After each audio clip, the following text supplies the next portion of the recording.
अस्सलाम वालेकुम। SM news के साथ मैं हूं मुकद्दर रज़ा। SM न्यूज़ स्टूडियो में खुश आमदीद। खबरों का सिलसिला बढ़ाते हुए खबर शामिल करते हैं ननकाना साहब से। सरदार अमीन सिंह जनरल सेक्रेटरी पाकिस्तान सिख गुरुद्वारा प्रबंधक कमेटी का कहना था कि भारत की तरफ से गुरुद्वारा प्रबंधक कमेटी के हवाले से किए जाने वाला प्रोपेगेंडा बेबुनियाद है।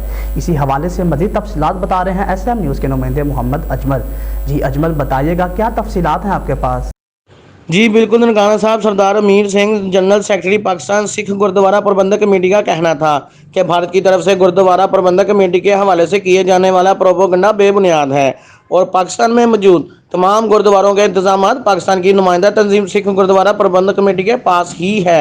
1999 के बाद से लेकर आज तक के तमाम गुरुद्वारे पाकिस्तान सिख गुरुद्वारा प्रबंधक कमेटी ही चला रही है और पाकिस्तान सिख गुरुद्वारा प्रबंधक कमेटी के वजूद में आने पर श्रोमणी गुरुद्वारा प्रबंधक कमेटी अमृतसर ने मुखालफत की और पाकिस्तान सिख गुरुद्वारा प्रबंधक कमेटी को भारत नवाज सिखों ने हमेशा ही मुखालफत की। इनका मजीद कहना था हुकूमत पाकिस्तान और महकमा औकाफ ने सिखों के हवाले से जो भी इंतजाम किए वो पूरी दुनिया के सामने हैं। करतारपुर कॉरिडोर मुआहदों में 5000 सिखों की आमद का हुआ था, जिस पर भारत ने कभी भी अमल नहीं किया। भारतीय हुकूमत का सिख यात्रियों को वीज़ा जारी ना करना हठ धर्मी है।